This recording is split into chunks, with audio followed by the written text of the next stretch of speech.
Yeah, what can I do for you? Show me the money. Acting in the film, Jerry Maguire earned Cuba Gooding Jr. an Academy Award. You're colored men in the white man's army. It's a miracle you're flying fighters in Italy. But here, in roles in real-life American hero stories, like Red Tails, Tuskegee Airmen, and The Butler, are Gooding's signature performances. If any of you want to wash yourselves out, well, Negro, please do so.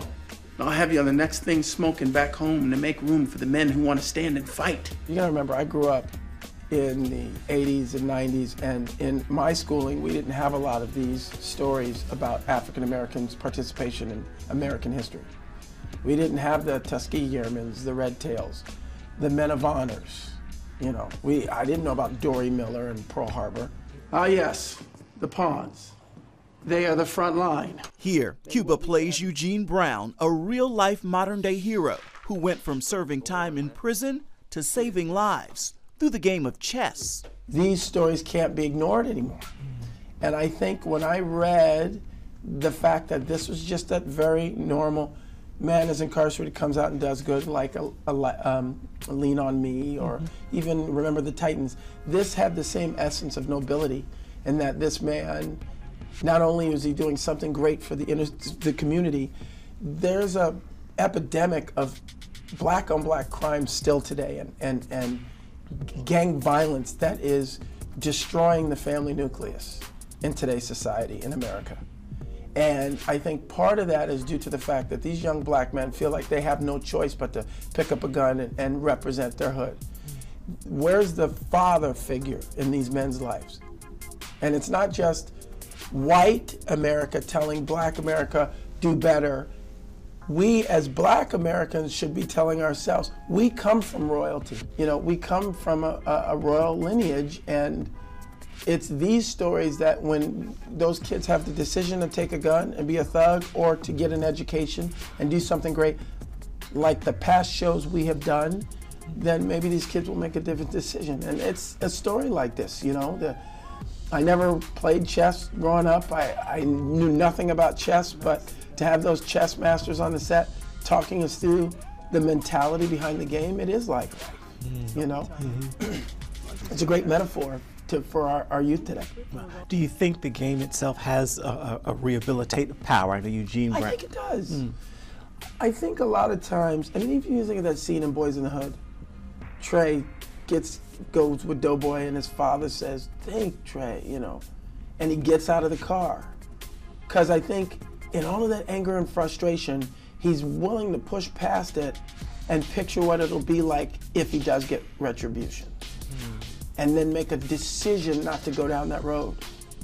And it's just like if you're on a chessboard and you say, well, if I make this move, I could make that one, that'd be great. But if they make these, I'm done. So I can't make that move. I have to make a move that protects the king and goes after their, you know, their pieces, you know. Seeing the end game. That's right. Gotta see the end game. You mentioned Boys in the Hood. It's my favorite movie of all time. Oh wow! And here's the reason why. I think.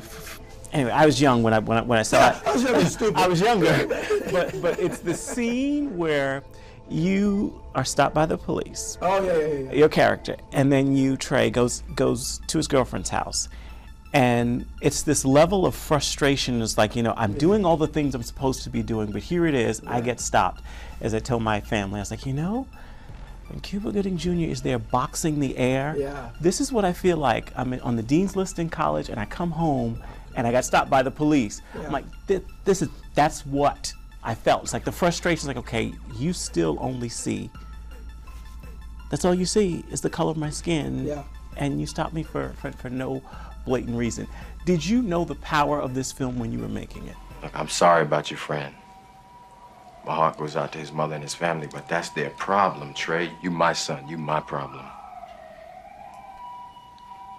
I want you to give me the gun.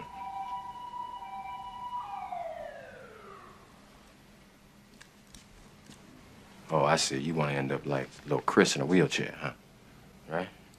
No, you want to end up like Doughboy, huh? Well, there was a lot of things that were happening that were reflective of the story we were telling. There was a fist fight on set. There was a couple of gunshots in South Central while we were shooting. And we would all look at each other like, ooh, because it was happening around us. I'm telling you, I couldn't make this up.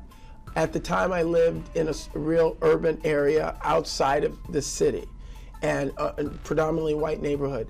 And the day after shooting that scene, I was pulled over. And I wasn't harassed like that, but I'll never forget this cop was like, "What are you doing in this neighborhood?" I was like, "I live here." You know, it was like that type thing. So, you know, yeah, I think that there was just a real connection to society and what we were dealing with as a nation of people. And I think that's why it still resonates today.